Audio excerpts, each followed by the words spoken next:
నమస్తే, welcome to Y news. నేను కళ్యాణి. వార్తల్లో ముందుగా హెడ్లైన్స్.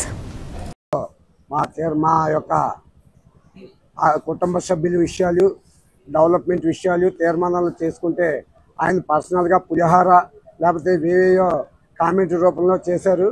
డెవలప్మెంట్ గురించి మాట్లాడారు. డెవలప్మెంట్ అంటే ఏంటి? డెవలప్మెంట్ రామకృష్ణుడి గారు వంగవీటి రాజా టైంలో మన తుది డిగ్రీ కాలేజీ అక్కడ మన రాజా గారు ఏరియాలో ఉండేది, పశువుల పాకలో ఉండేది. అవి ఆ టైంలో కాల్చేశారు. కాల్చేస్తే అదే కాలేజీని తీసుకొచ్చి వెలమకొత్తూరు గ్రౌండ్లో డిగ్రీ కాలేజీ గ్రాంట్ తీసుకొచ్చి కట్టించిన ఘనత అయిందే. అలాగే మన బ్రిడ్జి ఇచ్చేసి కట్టించింది ఘనత కూడా రామకృష్ణ గారిదే. డెవలప్మెంట్ అంటే రాజా గారు డెవలప్ చేశారు, ఏమేమి తీసుకొచ్చారు. మన తునికి గవర్నమెంట్ హాస్పిటల్ కూడా రామకృష్ణుడి గారే తీసుకొచ్చి కట్టించారు. 100 పడకల హాస్పిటల్ కూడా రామకృష్ణ గారి అండర్లోనే జరిగింది. ఇటువంటి ఎన్నో కార్యక్రమాలు చేసి డెవలప్ చేశారు. కానీ రాజా గారు ఎప్పుడు చెప్పినా ఏదేదో సబ్జెక్ట్ ఏమి ఉండదు, ఏదేదో మాట్లాడతారు. ఆయన ఏదేదో చెప్తారు అంతే తప్ప. కానీ ఆ బొడమేరులో మునిగిపోయిన దానికి పులిహార కింద పోల్చారు. ఏంటి, మన కార్యకర్తలు మన ప్రజలు చనిపోతే అది ఆయనకి పులిహార కింద కనిపించింది.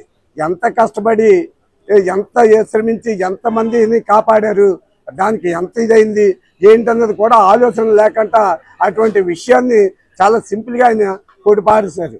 అది తప్పు. అలా మాట్లాడకూడదు. ఆయన ఉన్న విషయంలో ఉన్నట్టుగా క్లారిటీగా మాట్లాడాలి తప్ప రామకృష్ణ గారు అంత పెద్ద తర మనిషిని ఆ విషయంలో అలా మాట్లాడకూడదని నా ఉద్దేశం. అలాగే ఆయన ఏదో డెవలప్ చేస్తానన్నారు. 10 సంవత్సరాల రాజకీయ జీవితంలో ఏం డెవలప్ చేశారు? తుల్లో ఏదైనా విషయం ఉంటే చెప్పమనండి, మేము వస్తాం.